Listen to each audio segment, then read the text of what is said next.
In this comparative study, I'll be comparing two films and the different ways they show memory. The first film I'll be analyzing is I'm Thinking of Ending Things, written and directed by Charlie Kaufman, made in the US in 2020. The second film I'll be looking at is The Mirror, directed by Andrei Tarkovsky, made in Russia in 1975. These two films use a combination of unique editing techniques and cinematography to create a surreal, dreamlike experience for the viewer. Within these films, there are themes of how memory affects identity.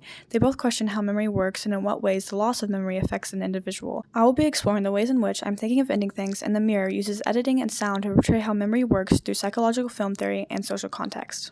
Charlie Kaufman's newest film, I'm Thinking of Ending Things, is an adaptation of a book by Ian Reid. This film is about a young woman named Lucy going on a trip with her boyfriend Jake to meet his parents who live on a secluded farm. As Lucy meets Jake's parents and the night goes on, she realizes there is something wrong and that her reality might not actually be hers. Kaufman splices scenes of a janitor in with scenes of Lucy and Jake throughout the film. At first they seem to have no connection, but as the story progresses, viewers can come to the conclusion that Lucy and Jake are not real and are characters made up by the school janitor to cope with his suicidal thoughts. In the end, this janitor does commit suicide, bringing a double meaning to the phrase Lucy repeats over and over, I'm thinking of ending things. The viewer can assume at the beginning she means she's thinking of ending the relationship, but realizing that Lucy is a collection of the janitor's thoughts, this phrase is given a new meaning and can be seen as ending one's life. In this film, Kaufman explores themes of memory, time, and aging by using unique editing techniques. Andrei Tarkovsky's 1975 film The Mirror tells a story of a dying poet remembering his life as a child. This film is deeply personal to Tarkovsky and can be seen as an autobiographical film. The telling of the story is non-linear, it jumps back and forth between timelines, and reality is blended with the dream world. He does this to show that time does not move in a linear fashion within memory. We see the characters throughout this film grow and age and then return to their younger selves. We see Alexei as a young boy living with his mother Maria.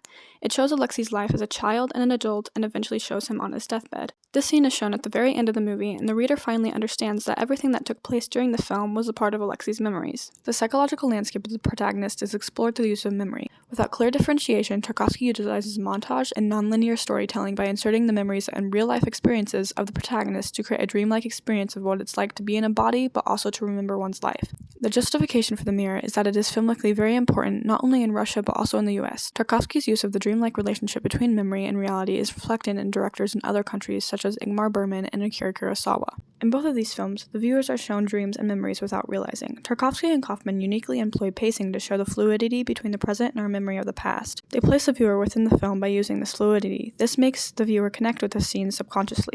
Tarkovsky uses a more methodical approach. He keeps the viewer mesmerized by what's happening. He stays on one object longer than usual. He lets scenes play out and uses slow camera movements such as pans and tilts. Kaufman uses fear to move the story forward. He keeps the viewer waiting, expecting something that never comes. It's clear through the work of Tarkovsky that he is responsible for Kaufman's approach to filmmaking. Kaufman, however, has different ways of approaching psychological film theory than Tarkovsky. Kaufman employs an almost disturbed, more horrific experience of memory which activates different emotions in the viewer. This unifies Tarkovsky and Kaufman in that both are using psychological film theory to move the viewer not by narrative but by the experience of the protagonist's memory. A further justification for including these films is to observe different experiences of the protagonists in their respective societies. In the case of Tarkovsky, he explores memory with a nostalgic context. Therefore, the experience of the viewer watching the movies is softer, dreamier, and more meditative, whereas Kaufman is illustrating through his use of psychological theory and memory the experience of isolation in American society. The janitor is engaging in this fantasy to escape the fact that his life, both in career and in relationship, did not work out the way he wanted. Thus, Kaufman's exploration of memory and reality feels more horrific because of the societal pressures placed on the protagonist.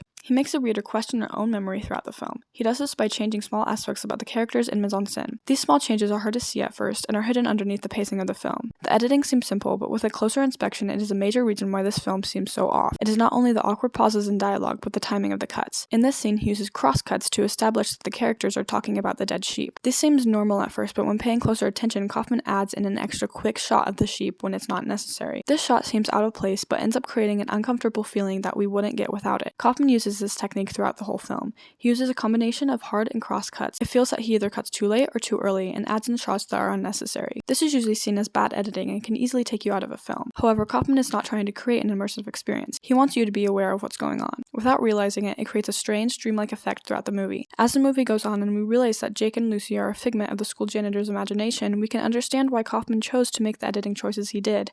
This is why the film seems so strange, and why Lucy changes names, college majors, and clothing throughout the film. Kaufman uses editing in this way to show how memory works and that the human brain is never perfect when it comes to remembering. In The Mirror, we can see similar ways in which editing is used to create surrealism. Tarkovsky uses pacing in a way that draws the audience in. Slow camera movements paired with serene sounds and visuals contrast with I'm Thinking of Ending Things, where the pacing is more on edge. However, there are similarities in the use of cuts. Tarkovsky cuts randomly to seemingly unrelated objects and timelines throughout the film. For example, in this scene, Alexei stares into a mirror as the camera zooms slowly into a close-up shot. It then switches to an opposite angle and zooms in slowly again. This scene is slow and makes the reader very aware of the time passing by and that Alexei is pondering his life in the past and moving forward. It then quickly cuts to something completely unrelated, as we see here. This is very jarring and unexpected for the viewer. Tarkovsky uses slow, methodical pacing paired with quick, strange cuts to give this film a feel of unreality. Sound is another big factor in representing memory and the passage of time in film.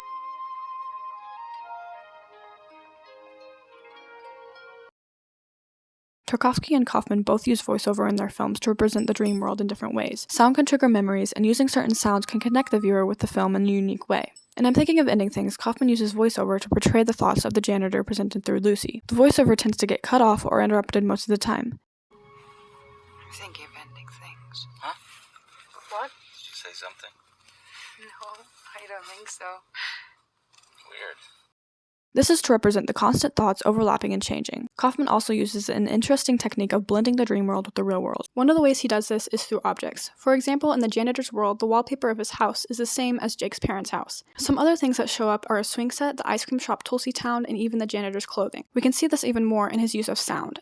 It is not only the cuts back and forth between the janitor, Lucy, and Jake, but how the sound is used to link these two worlds. In this scene, there's a voiceover to show Lucy's thoughts about Jake. The scene cuts to a janitor walking around the school doing mundane tasks as the voiceover continues, along with the diegetic sound of the windshield wipers. This is also used when Jake turns on the radio and the music is the same as the play the janitor is watching. This crossing over of sound makes it apparent that what Lucy and Jake are experiencing is the same as what the janitor is experiencing. The reader can start to understand that these characters are connected in some way. In The Mirror, just like in I'm Thinking of Ending Things, there is not a distinct separation between the dream world and the real world.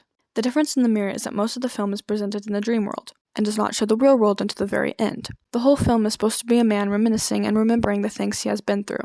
The viewer doesn't know this, but can gather that it is not the real world from the voiceover and random cuts and timeline jumps.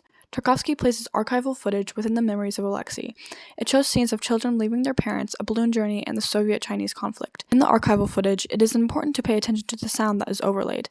In the first few scenes, we see bombings and destruction mixed with people saying goodbye to their children. We can infer that the kids are being sent off because of the war. The sound is very interesting here because there is upbeat music playing. It creates a weird dynamic between what the viewer is watching and hearing.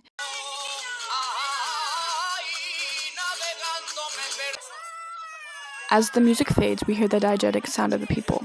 We then hear a train whistle, and the sound fades out as the camera focuses on a little girl.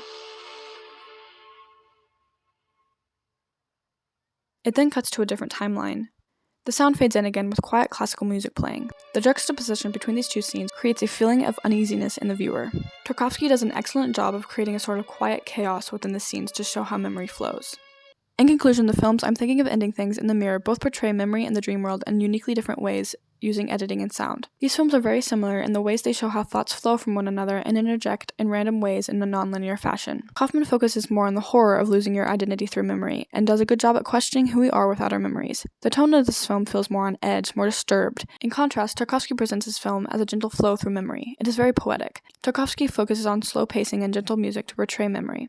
The reader is shown all of these memories but has no idea whose they are or if they're even memories until the end when both of the characters die. In The Mirror, we learn that the character whose memories we are experiencing is ill and dying, and I'm Thinking of Ending Things, the character decides to commit suicide. This difference explains why the tones of these films are so different when they are both showing memory and why the directors chose the techniques they did. Overall, these two films show how memory can be portrayed through cinema in very different ways.